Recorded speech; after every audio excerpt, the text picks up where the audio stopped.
Cardiac gang sign. In my cardiac ICU and in previous videos, I've used two-dimensional drawings to show anatomic relationships in the heart and show how blood flows through the heart. But the heart is not a two-dimensional structure, and these drawings are not truly representational of how the heart structures sit in the chest. For example, in this image, this catheter appears to pass through and out of the heart. Where is the tip of this going? Would you believe me if I told you this is a pulmonary vein? One of the pulmonary veins that is up here on the 2D heart diagram?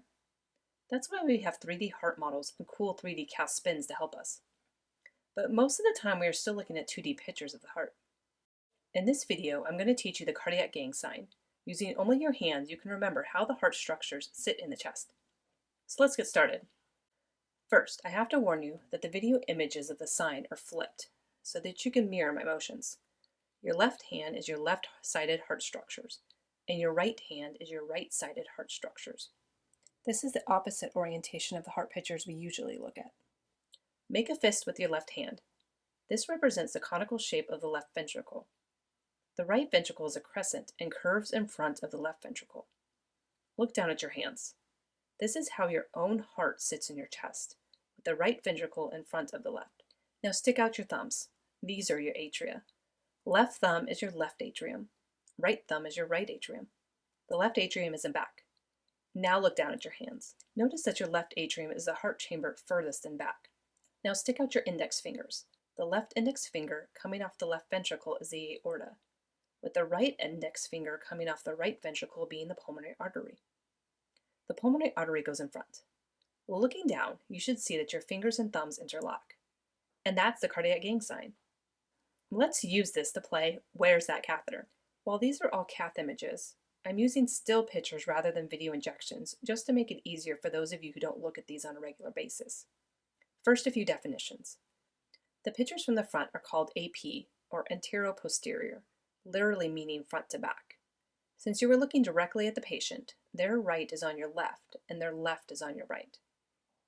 We are also going to be looking at lateral images of the same thing, meaning views from the side.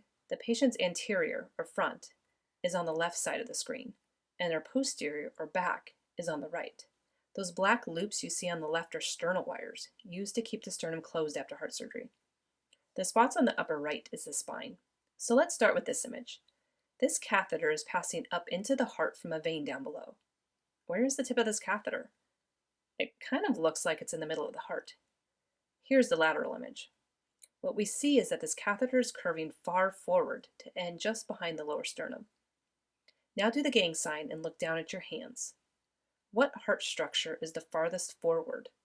So would be behind the sternum. That would be the right ventricle, and that is where this catheter is ending. Here's a contrast injection showing the right ventricular chamber lit up. This is our next catheter. It's coming up from the bottom the same way, but appears to be ending further to the patient's left. Could this be in the left ventricle? On the lateral image, we see the catheter curves forward as well, but doesn't end right behind the sternum. If you look at your gang sign, you will see that the left ventricle is further back.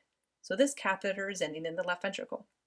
Now, under normal circumstances, you can't get a catheter from the femoral vein to the left ventricle.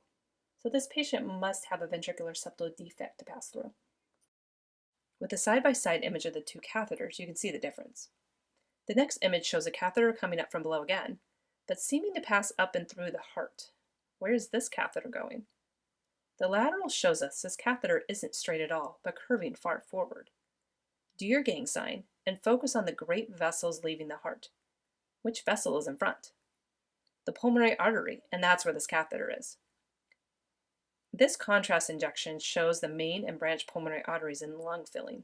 An AP injection shows the main pulmonary artery shooting straight back, rather than up like it looks like in our 2D drawings. For our last picture, we're going back to this one so we can use the cardiac gang sign to determine that this is a pulmonary vein.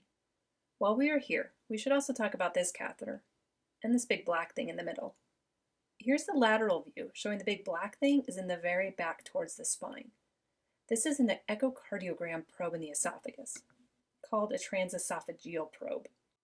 These probes help cardiologists see the back structures of the heart better. So let's get back to this catheter. Let's look at the lateral view. In the lateral, we can see that this catheter curves very far back, even further back than the esophageal probe in this angle. Now get your hands out and look at your thumbs. With your left thumb and back, the left atrium is the most posterior structure of the heart, the furthest back against the spine. That makes it most likely that this catheter is passing through the left atrium. Given that it looks like the catheter is out of the heart on the AP view, this is most likely passing into a pulmonary vein. Pulmonary veins drain blood from all sections of the lungs. In this case, the right lower lung. So let's talk about this catheter now, which appears to be passing through and out of the heart as well. On the lateral view, this catheter curves far forward just under the sternum. Does that look familiar? That's right, this is the pulmonary artery. On the AP view, this catheter has passed through the main pulmonary artery and is now sitting in the right branch pulmonary artery. And there you go. You now know how to use only your hands to determine where structures are in the heart.